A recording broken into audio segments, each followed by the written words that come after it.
আসসালামু আলাইকুম প্রিয় বন্ধুরা। আজকে আমি যারা এসএসসি পরীক্ষা দিবেন তাদের জন্য লাস্ট সময়ের জন্য কিছু গুরুত্বপূর্ণ টপিকস নিয়ে আলোচনা করব। আশা করি আপনাদের ভালো লাগবে। দেখুন, লাস্ট সময়ে এসে এখন অনেকে বলবেন যে ভাই এখন আমি কি পড়ব। এখন অনেকের মধ্যে অনেকে পাগল পাগল প্রায় অনেকে হয়ে গেছে ভাইয়ারা। আমি এটা জানি ভাইয়া, কারণ আমি এক সময় এসএসসি পরীক্ষা দিয়েছি, তাই আমি ওইটা জানি। তো আজকে আমি তোমাদের যদি সহজ আমি কিছু বলবো। আগে ভাইয়া 5 নাম্বার উঠা ভাইয়া, বুঝছো? পরে লাগলে A+ বা A+-এর আশায় রইবা, ঠিক আছে ভাইয়া? আগে এখন আমরা কি পড়ব, মানে এখন তার বেশি দিন সময়ও নাই যে কী পড়লে ভাইয়া আমরা ভালো একটা রেজাল্ট করতে পারি অথবা ভাইয়া পাস করতে পারি। হ্যাঁ, এই শর্টকাট সময়ের জন্য, এই সংক্ষিপ্ত সময়ের জন্য আমি তোমাদের মাঝে আজকে কিছু কিছু জিনিস নিয়ে আলোচনা করব। হ্যাঁ, দেখো, কিছু কিছু অধ্যায় নিয়ে আমি তোমাদের সামনে উপস্থাপন করছি, আশা করি তোমাদের ভালো লাগবে। দেখো, প্রথম আছে হলো অধ্যায় 3, জেনারেল ম্যাথের তৃতীয় অধ্যায়। এটা কিন্তু ভাইয়া 100% কমন। আর তোমরা যদি এটা তোমরা ধরে রাখতে পারো, তার এখান থেকে তোমরা একটা অঙ্ক পাবা। কয় অঙ্ক পাবা ভাইয়া? একটা অঙ্ক পাবা। একটা অঙ্কের মধ্যে তোমরা 10 নম্বর উঠাতে পারো বীজগণিত রাশি থেকে। এটা অনেক সহজ একটা অধ্যায়, বুঝছো ভাইয়া? আর সূচক লগারিদম ভাইয়া, এটা হলো 50-50% চান্স, অর্থাৎ যদি এবছর আসে তাহলে সামনে বছর আসবে না, বা কপাল ভালো থাকলে আসতেও পারে, আবার কখন আবার আসেও না। তাই দেখো, আগে আমরা দেখি 100% সহজের মধ্যে কোনগুলো আছে। যেমন বীজগণিত রাশি ভাইয়া, এটা তোমরা শেষ করে নাও। তারপর দেখো, সহজের মধ্যে আছে ভাইয়া সসীম ধারাটা ভাইয়া। এটা কিন্তু ভাইয়া 100%। ভাইয়ারা, সসীম ধারা কিন্তু অনেক সহজ একটা অধ্যায় ভাইয়া। এখানে মাত্র ভাইয়া 4টা সূত্র থাকে, 4টা সূত্র ভাইয়া, বুঝছো? সমান্তর ধারায় 2টা সূত্র, গুণোত্তর ধারায় 2টা সূত্র। এই 4টা সূত্র শিখার পর কিছু নিয়ম জানলে ভাইয়া তোমার সসীম ধারা অধ্যায়টা শেষ হয়ে যায় ভাইয়া। একেবারে সহজ একটা অধ্যায়। এই অধ্যায়টিকে ভাইয়া তোমার 10-10 নম্বর উঠানো কোনো ব্যাপার না, বুঝছো ভাইয়া? এই সসীম ধারা থেকে 10-10 পাওয়া কোনো ব্যাপার না। তারপর দেখো ভাইয়া, পরিসংখ্যান 2টা আসে, 2টাতে একটা দিতে হয়। এটা ভাইয়া কিন্তু 100% কমন। হ্যাঁ, আগে দেখো আমরা সহজ যেগুলো আছে সেগুলোকে বাছাই করলাম ভাইয়া, ঠিক আছে? এই যে পরিসংখ্যান, একেবারে সহজ একটা অধ্যায়। এখান তো তুমি ভাইয়া 10-10 নম্বর উঠাইতে পারো। দেখো কয়টা হইলো ভাইয়া? একটা, দুইটা, তিন। এখন ভাই দেখো, এই যে 3টা অধ্যায় গেল, হ্যাঁ, এই 3টা অধ্যায় কিন্তু তোমরা ভাইয়া 30 নাম্বার ইজিলি উঠাতে পারো। তারপর তো একটা অধ্যায়, এই অধ্যায় অনেকে সাজেস্ট করে না ভাইয়া, বুঝছো?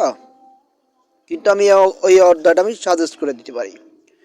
তোমরা এই অধ্যায়টা তোমরা দেখতে পারো, বৃত্ত অধ্যায়টা, ঠিক আছে ভাইয়া? একেবারে সহজ একটা অধ্যায় ভাইয়া। হ্যাঁ, যদি তোমরা বেশি না, এই 4টা অধ্যায় তোমরা যদি করো ভাইয়া, 40 নাম্বার তোমরা উঠাতে পারবা এইভাবে। ধরো 4টার মধ্যে তো 4টা অধ্যায় পড়লা, 3টা অধ্যায় তোমার কমন আসলো। তারপরে এই 4টা অধ্যায় যেই তোমার আসবে, MCQ আসবে, সেইগুলো আর এই 4টা অধ্যায় মিললে তোমরা 40 মার্ক তোমরা ইজিলি উঠাতে পারো। 33-এ যদিও পাস, কিন্তু 40 মার্ক উঠানো কোনো ব্যাপার না। এই 4টা অধ্যায় পড়লে আশা করি তোমরা খুবই উপকৃত হবে, ভালো একটা রেজাল্ট করতে পারবা। এখন ভাই আসো, যে না ভাই আমি এই 4টা অধ্যায় পড়বো, সমস্যা নেই, আমাকে আরও কিছু অধ্যায় বলেন যেগুলো পড়লে আমি কিছু কিছু না কিছু দিতে পারি। তাহলে ভাই দেখো, আমি তোমাদের কিছু কিছু বলি যে যেগুলো যেগুলো আসতে পারে। যেমন দেখো, প্রথম অধ্যায়, দ্বিতীয় অধ্যায়, হ্যাঁ, এই যে 1 এবং 2, এই দুইটা অধ্যায়ের মধ্যে একটা কমন আসবে। বাস্তব সংখ্যা, সেট ফাংশন, এই দুইটা কিন্তু একটা সহজ অধ্যায়, বুঝছো ভাইয়া? দুইটা আমি একসাথে দিয়ে দিলাম। এই দুইটার মধ্যে একটা প্রশ্ন আসবে, একটা প্রশ্ন 100% কমন, ঠিক আছে ভাইয়া? তাহলে যদি বাস্তব সংখ্যা আর যদি সেট ফাংশন যদি পড়ো, তাহলে এই দুইটা অধ্যায়ের মধ্যে একটা অঙ্ক তোমার কমন আসবেই, যা দিয়া তোমরা 10 নাম্বার উঠাতে পারো। আর এটা ভাই বলো 50% চান্স, 50%।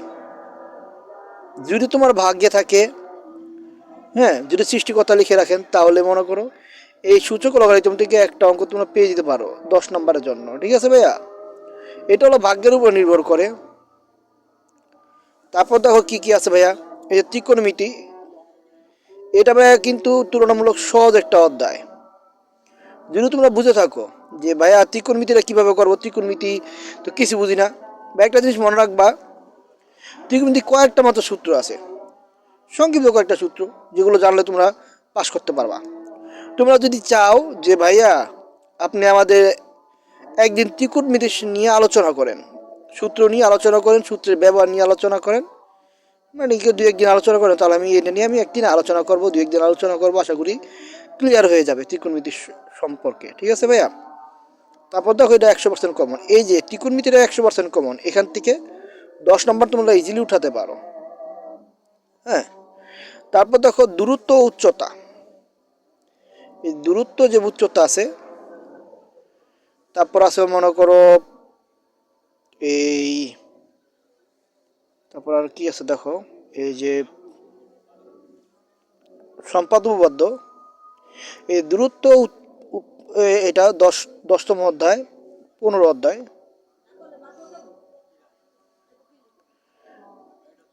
6 অধ্যায়, 7 অধ্যায়, অর্থাৎ এই 6 অধ্যায়, 7 অধ্যায়, 10 অধ্যায়, 15 অধ্যায়, এখান থেকে তোমরা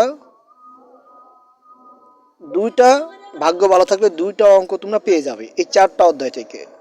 যদি তোমরা ভালো রেজাল্ট করতে চাও, তাহলে 4টা অধ্যায় থেকে তোমরা তোমরা কি পেতে পারো, দুইটা ম্যাথ পেয়ে যেতে পারো। তো দুইটাতে ভাই কত নাম্বার, 20 নাম্বার, বুঝছো?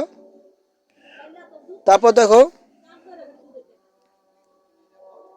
অনুপাত ও সমানুপাত, ভাইয়া এটা 100% কমন। অনুপাত ও সমানুপাত, এখান থেকে ভাইয়া তোমরা 10 নাম্বার ইজিলি ভাবে উঠাতে পারো। তারপর দেখো অনুপাত, সদৃশ্যতা, প্রতিসম, তারপরে যেটা 12 এবং 14 অধ্যায়। ঠিক আছে, এই 12 এবং 14 অধ্যায়, এই দুটার মধ্যে একটা অঙ্ক তোমরা পেয়ে যাবা। এখান থেকে তোমরা পাবা কত, 10, বুঝছো? এই যে ভাইয়া দেখো আমি সুন্দর করে সবগুলো সাজাই দিছি। আশা করি তোমরা যারা ভালো রেজাল্ট করতে চাও, তাদের এটা মিস করা যাবে না।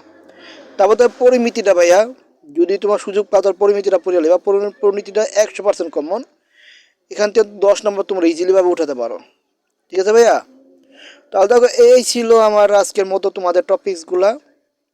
দেখতে পারো ভাইয়া একেবারে ইজি।